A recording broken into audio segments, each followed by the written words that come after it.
दोस्तों आज के सेशन में नोटिस करोगे तो हमारा जो निफ्टी है वो 126 पॉइंट नीचे गिरा। लेकिन आईआरएफसी जो है वो 0.76% आपको ऊपर देखने को मिला। अब यहाँ पर इन दोनों का को रिलेशन क्या है, क्योंकि एक चीज़ मैंने नोटिस करी है कि जब मार्केट नीचे गिर रहा है तो आईआरएफसी थोड़ा ऊपर चला जा रहा है। जब मार्केट ऊपर हो रहा है तो आईआरएफसी नीचे आ जा रहा है। तो ये कनेक्शन क्या है इस वीडियो में समझने की कोशिश करेंगे। सबसे पहले मैं आपको निफ्टी के लेवल बता देता हूँ। निफ्टी अभी 24,207 के आसपास काम कर रहा है। कि यहाँ से कितना क्रैश होगा टेक्निकल एनालिसिस में बता देता हूँ। तो सपोर्ट की अगर मैं बात करूँ ना, मेरे लिए जो सपोर्ट जोन है वो क्या है। मेरे लिए सपोर्ट जोन बड़ा सिंपल है, यहाँ पर है मेरे लिए सपोर्ट जोन, ये देख सकते हो। इस तरीके से मेरे लिए एक सपोर्ट जोन है निफ्टी के अंदर। अब ये जो सपोर्ट है ये कौन सा लेवल है, ये सपोर्ट है आपका 23,800 का, यानी 23,800। ये सपोर्ट है आपके लिए निफ्टी के अंदर। यहाँ से दोबारा से बाइंग हो सकती है। सपोर्ट क्यों है, यहाँ पर सपोर्ट लिया, यहाँ पर सपोर्ट लिया, यहाँ पर सपोर्ट लिया, यहाँ पर सपोर्ट लिया, यहाँ पर सपोर्ट ले सकता है। 4 बार इस लेवल पे सपोर्ट लिया है 23,800 पे, 4 बार। तो पांचवी बार भी यहाँ से सपोर्ट ले सकता है। तो सपोर्ट मैंने आपको बता दिया। अब सेलिंग कहाँ से आ रही है वो भी देखिए। सेलिंग भी आप देखोगे कहाँ से आ रही है आपको पता चल जाएगा। सेलिंग का लेवल ये वाला है, दिखा ये वाला लेवल, ये देखिए ये क्रूशियल लेवल है। एक ऑर्डर ब्लॉक भी है यहाँ पर इस तरीके से। तो ये लेवल है सेलिंग जोन का। इसको हम लोग थोड़ा कलर चेंज कर लेते हैं। ये सेलिंग का जोन आप देख लो। सेलिंग का जोन हमारा रहेगा 24,270। 24,270 सेलिंग का जोन है निफ्टी के अंदर। डेली टाइम फ्रेम पे दोस्तों एनालिसिस करके मैं आपको बता रहा हूँ। 24,270 एक सेलिंग जोन है। यहाँ से बार बार सेलिंग हुआ है, देखिए यहाँ पर सेलिंग हुआ, फिर यहाँ पर थोड़ा ट्रैप किया, फिर यहाँ से दोबारा सेलिंग हुआ, फिर सेलिंग हुआ, फिर यहाँ पर सेलिंग हुआ, फिर दोबारा यहाँ पर सेलिंग हो रहा है। अभी भी आप देख सकते हो कि जो कैंडल क्लोज किया है निफ्टी ने आज का, वो एक बहुत ही बियरिश कैंडल है, कंटिन्यूएशन वाला कैंडल है। तो यहाँ से निफ्टी आके अगर गिरता है और ये प्रीवियस लो तोड़ देता है बॉडी के साथ, प्रीवियस लो कौन सा है, लगभग 24,000 का लेवल अगर तोड़ता है निफ्टी, तो निफ्टी के अंदर एक क्रैश आ सकता है जो निफ्टी को 23,800 के आसपास लेकर जा सकता है। और उस लेवल पे निफ्टी सपोर्ट ले सकता है।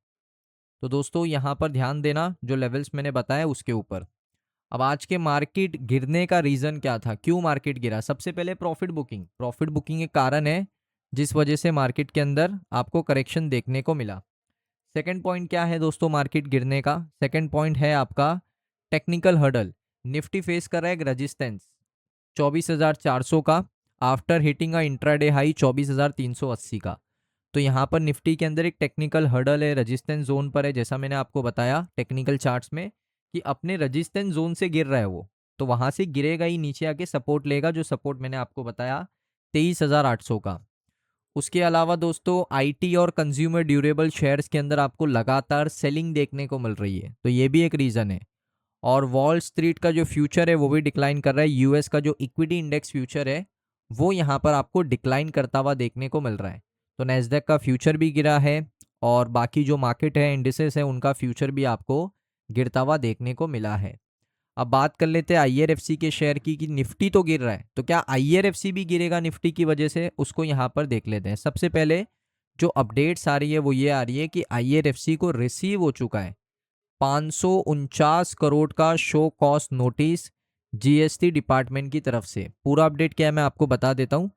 तो एक्सेस इनपुट टैक्स क्रेडिट है 305 करोड़ रुपए का, और उसका जो टोटल डिमांड है इंटरेस्ट और पेनल्टी के साथ वो 549 करोड़ है, यानी 550 करोड़ का टैक्स का डिमांड है जीएसटी डिपार्टमेंट की तरफ से।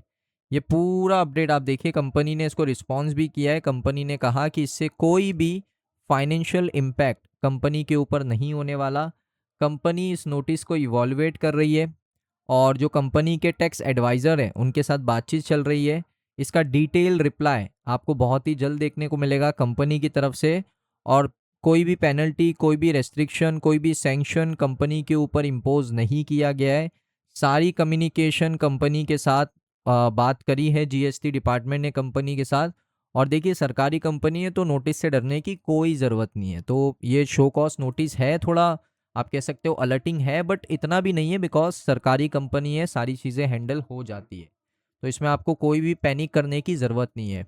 अब दोस्तों मैं आपको क्या बता रहा था कि आईआरएफसी का शेयर अगर मार्केट गिरता है, क्योंकि चांस है रेजिस्टेंस ज़ोन पर है मार्केट, निफ्टी अगर क्रैश करता है तो क्या आईआरएफसी भी क्रैश करेगा? आते हैं टेक्निकल लेवल पे। टेक्निकल लेवल पे दोस्तों सबसे बड़ा time frame weekly time frame, कोई एनालिसिस ही नहीं करता बड़े टाइम फ्रेम पे। वीकली टाइम फ्रेम पे क्या पता चल रहा है कि यहाँ से एक ऑर्डर ब्लॉक है, ऑर्डर ब्लॉक को आप सपोर्ट भी कह लो। एक सपोर्ट है जहाँ से मार्केट आएगा, इस पे सपोर्ट लेगा और यहाँ से एक रिएक्शन दिखा सकता है। सपोर्ट है 75 पे, 75 रुपये का सपोर्ट है। अब शेयर ट्रेड कर रहा है करीबन 85 रुपीज़ पे। 85 से 75 आने ज़्यादा समय लगेगा नहीं। तो यहाँ से अभी के लिए आईआरएफसी का यही एनालिसिस है कि यहाँ से ये गिर सकता है ऑलमोस्ट 11 से 12%, 11-12% आपको आईआरएफसी का शेयर ड्रॉप करेगा इस करंट लेवल से, बिकॉज प्रीवियस लो को भी ब्रेक किया है बॉडी के साथ। प्रीवियस लो ये था, थोड़ा कोशिश किया यहाँ से मोमेंटम दे दूँ, लेकिन प्रीवियस लो को ब्रेक कर दिया। अब यहाँ से क्या होगा, 12% का जो फॉल है वो देखने को मिल सकता है। ऑर्डर ब्लॉक पे टैप करेगा, देन अगेन यहाँ से रिएक्शन आ सकता है। और अगर ऑर्डर ब्लॉक पे टैप करेगा तो पहला जो आपका टारगेट होगा वो ये होगा। पहला टारगेट कौन सा होगा दोस्तों? आपका 100 रुपये का पहला टारगेट, 100, ये आपका पहला टारगेट होगा। तो इसके ऊपर ही हमें काम करना है अभी फ़िलहाल के लिए। तो हमारे लिए 100 रुपये का लेवल जो है एक रजिस्टेंस जोन है। और उसके बाद आप कह सकते हो कि अगर हमें यहाँ पर काम करना है, 100 रुपये का हमारा रजिस्टेंस है, तो 75 का जो लेवल है, 75 का जो लेवल है वो हमारा सपोर्ट की तरह हमारे लिए काम करेगा। 100 रुपये का लेवल रजिस्टेंस है, 75 सपोर्ट है। इस हफ्ते के लिए जो आने वाला हफ्ता है, जो शुरू होने वाला है, उसके लिए मैं बियरिश हूँ। आईआरएफसी के अंदर मैं बियरिश हूँ, पर्सनली मैं 75 लेवल तक बियरिश हूँ। तो मुझे लगता है शेयर नीचे आएगा। और निफ्टी के लिए भी मैं बियरिश हूँ कि मुझे लगता है यहाँ से निफ्टी भी नीचे आएगा, क्योंकि अपने रजिस्टेंस जोन पे बैठा है। वहाँ से एक अच्छा कंटिन्यूशन कैंडल आ रहा है, जो इसको अगर इनगल्फ कर लेता है आने वाले कुछ समय में, तो फिर वहाँ से एक बड़ा क्रैश आएगा। लेकिन उससे पहले 24,000 एक हर्डल है, 24,000 एक सपोर्ट है। अगर यहाँ से आता है निफ्टी और 24,000 पे सपोर्ट लेता है तो फिर से रिएक्शन दिखा सकता है। लेकिन अगर 24,000 टूट गया तो फिर और 200-250 पॉइंट आपको निफ्टी गिरता हुआ देखने को मिल सकता है। आईआरएफसी में जैसा मैंने आपको बताया, मैं बियरिश हूँ पर्सनली, क्योंकि मुझे लगता है यहाँ से ये 75 रुपये तक आ सकता है, क्योंकि इसका एक ऑर्डर ब्लॉक है जहाँ से 2024 में एक बड़ा रैली का शुरुआत हुआ था। तो वो लेवल है आसपास, तो उस लेवल पे टैप ज़रूर करने आएगा आईआरएफसी। तो ये था दोस्तों हमारा एनालिसिस। हम लोग निफ्टी पे भी और आईआरएफसी पे भी बियरिश है, बुलिश नहीं है। आपका क्या एनालिसिस कहता है, कमेंट सेक्शन में ज़रूर बताइए। अगर आपको ये वीडियो अच्छा लगा, वीडियो को लाइक करें। चैनल के ऊपर पहली बार आए हो, सब्सक्राइब कर लो। मिलता हूँ नेक्स्ट वीडियो के अंदर।